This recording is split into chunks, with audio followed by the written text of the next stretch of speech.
Prawns, or shrimp if you're American, once a luxury are now an everyday pleasure. Cheap for us to buy, the human cost of their production is unimaginable.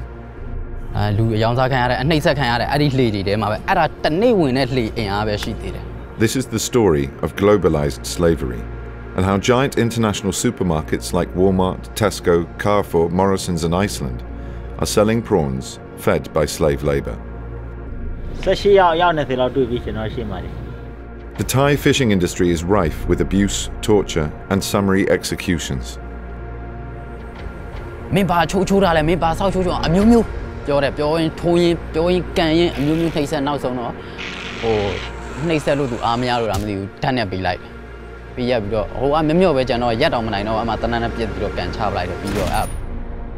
Thailand is the world's largest supplier of prawns.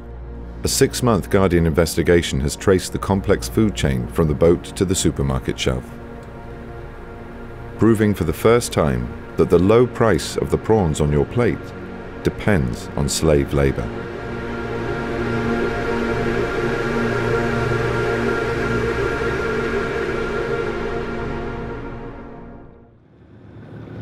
Late at night, a cargo boat slips into one of Thailand's busiest ports.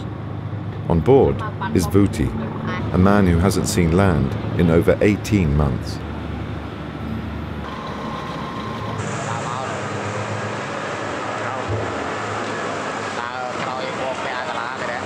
Like many Thai ports, this is a hub for human trafficking, where an international network of slave traders often buy and sell migrants onto Thailand's illegal fishing boats. And he isn't safe.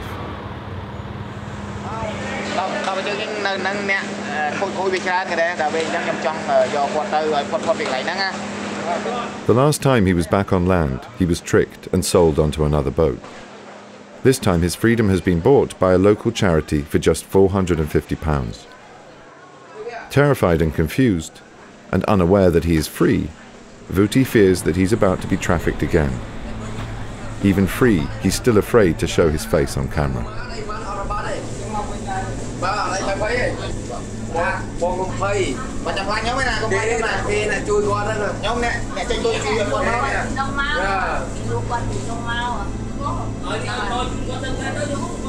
A former monk from Cambodia, he was until today part of the invisible migrant workforce that props up Thailand's multi-billion-dollar prawn industry.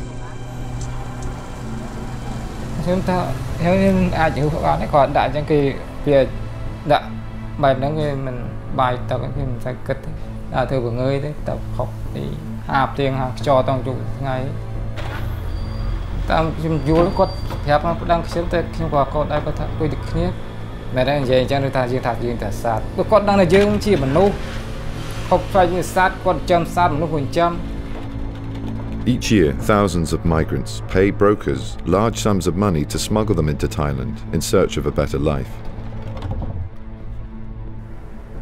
With his parents struggling to feed 6 children, Ao Myo left Burma to help provide for his siblings. I don't know, I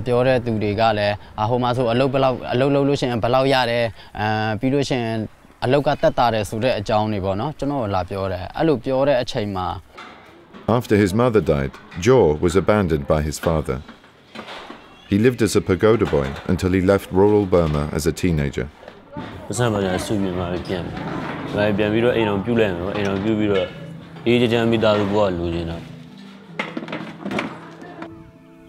Mimi atane shimbido telayare. Lanya Lama Laga, a cold Okaya. Koneja, but the Lanama Tuamana Lucy, Abi Mushi, Gane, Elimu, Lamna and a shot. General never drove with water. Lama Tida Luleti, Target Jin Kayare to the Shidabono. At Toza to cook and out at Chema, Luo, Garema, Tabido Tena, Tonya. Tatting at Chema, Genoa Augapsi there, that's Lula Moado. General Sekino, General TV Bono, Didicado, Augap Soro. A chong Gambian, Gamon, Lee Duoma. ကားရမှာပါလာတဲ့လူတယောက်ကရင်တော့လှေမှာရောင်းစားခံနေဘူးလေသွားယူတော့ငါတို့မှားပြီပေါ့ငါတို့မှလှေတရောင်းတော့မှာပေါ့မှလှေတွေ့တာတော့သူကတတိပြီးအဲ့တော့မှကိုကတွေ့လိုက်တယ်လှေအဲ့ဒီမှာကိုလည်းစိတ်သက်အားရမ်းကြပါတယ်ဘာလို့တင်မလို့ထိအောင်ခံစားရတယ်မမ Official Thai figures estimate there are up to 300,000 people working in the Thai fishing industry. The vast majority of these are migrants. Only a fraction are registered. The rest are ghosts.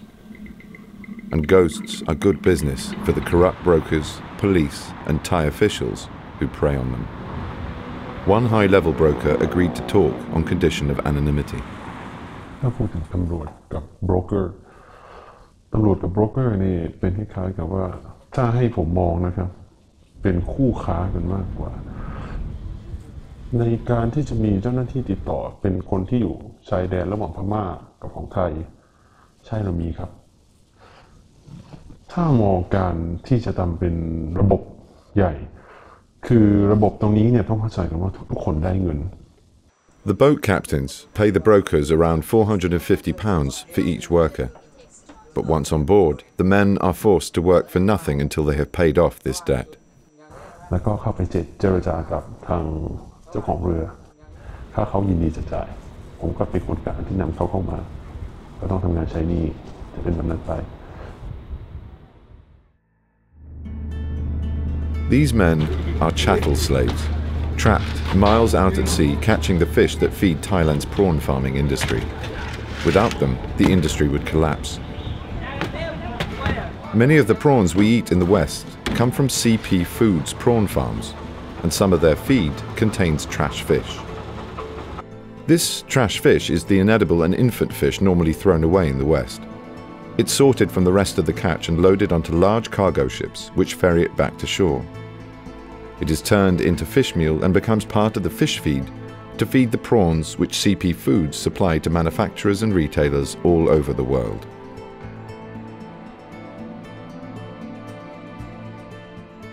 Just about every retailer in the United Kingdom, one way or another, buys material from CP. Thai-owned CP Foods are the largest prawn farmers on the planet. They supply most of the leading supermarkets including Tesco's, Walmart, Morrison's, Co-op and Iceland with frozen prawns and ready-made meals. These products come at a low cost for the consumer, but at a high price for those at sea.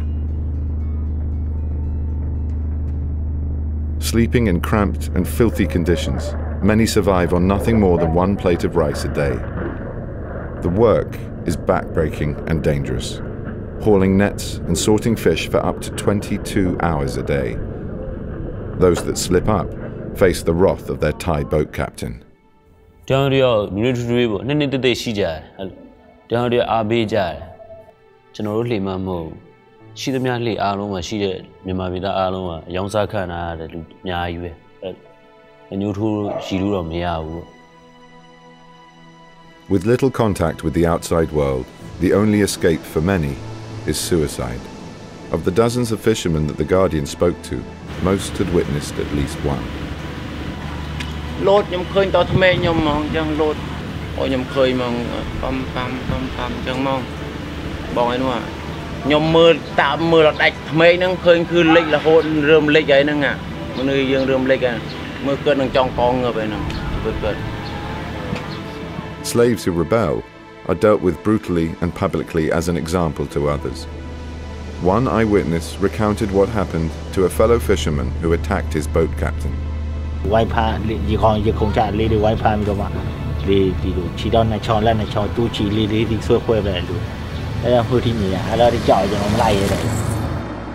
A lucky few escape.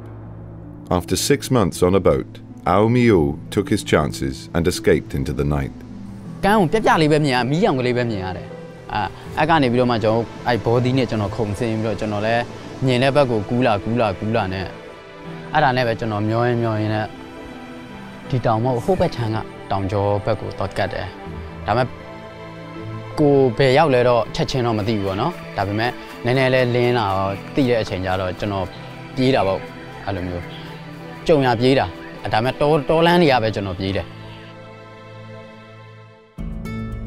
He was lucky. Some slaves never make it back to land and instead are sold from boat to boat for years on end. In a corner of Sangkla port, we found one Burmese migrant back on land for the first time in almost 2 years. He was to be a vital link in the supply chain, proving the connection between slaves and the prawns on our plate.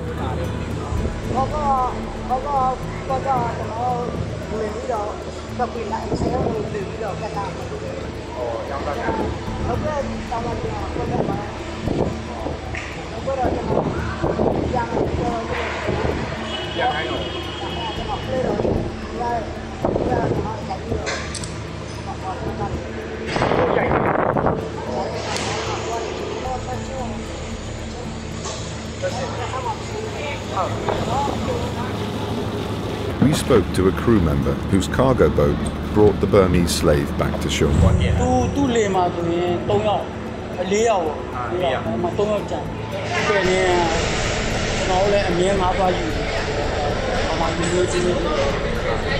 To find out where the catch was going, we spoke to the boat captain.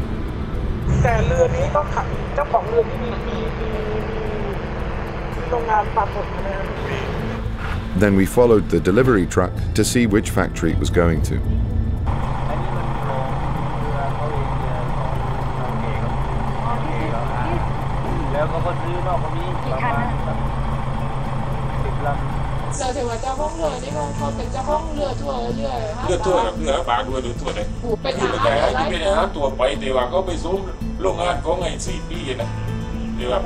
This was proof that CP are buying fish meal containing trash fish caught by slaves. Our research found that whether they had their own boats or not, factories were buying from cargo boats and trawlers. Some had slaves, some did not. The Guardian investigated several other fish meal factories that also supply CP and found again and again that slaves were part of their supply chain.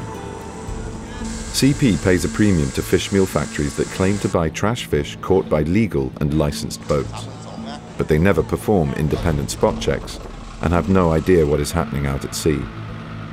Even if they did, the fishing licenses are easily faked. Unaware that he was being filmed, the manager of one cargo boat told The Guardian how it works.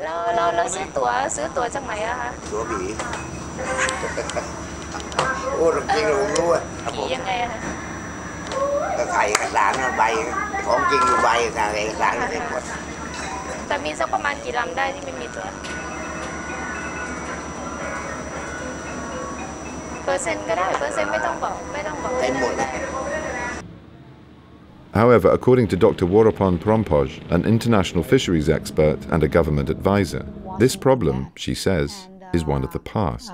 So those who do not have registration, they cannot perform fishing in Thai waters or even in international waters. We don't see that sort of ghost ship to happen in this situation right now. Things change a lot. The boat manager explained how the illegal catch and unlicensed vessels get away with it so easily.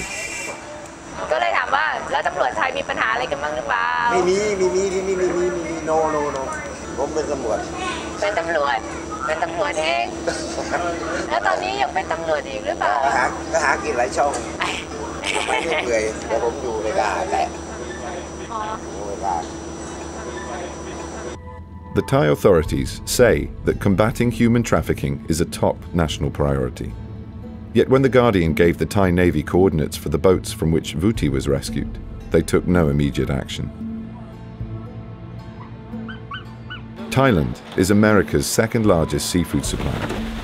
Failure to act now may force the US to downgrade Thailand to the lowest tier of their Trafficking in Persons Index, which could lead to economic sanctions and would see them ranked alongside countries like North Korea and Iran. Maybe that will lead the Thai government to realize that it's not just forming task forces or passing laws, but in fact enforcement that matters. There is no connectivity between labor inspectors and law enforcement to hold traffickers to account. And actually, the government is all too often complicit with corruption. The Thai authorities may lack the political will to deal with slavery, but much of the responsibility still falls to the retailers and supermarkets who bring the prawns to our plate. Campaigners like Steve Trent say they've been warning supermarkets about slavery for years. They can say to suppliers, if you don't make sure, if you don't adhere to our rules and regulations, we will no longer purchase from you. And that in of itself sends out a very powerful message.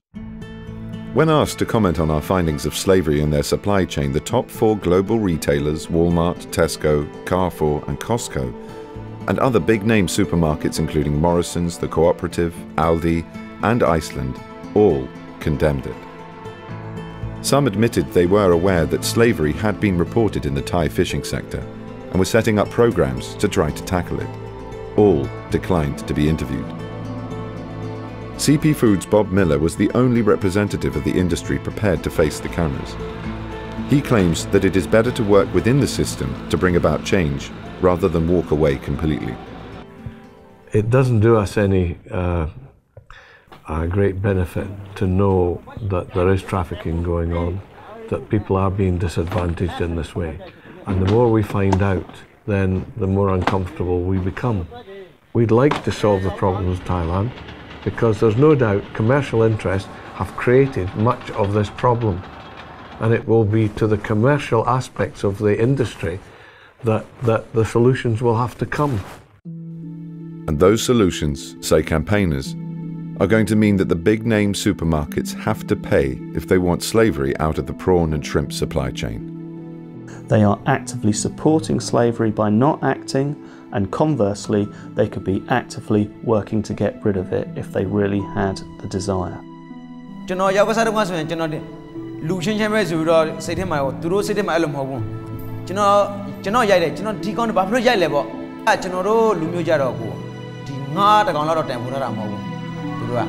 Lulu တမဲတာမဟုတ်ဘူးလေ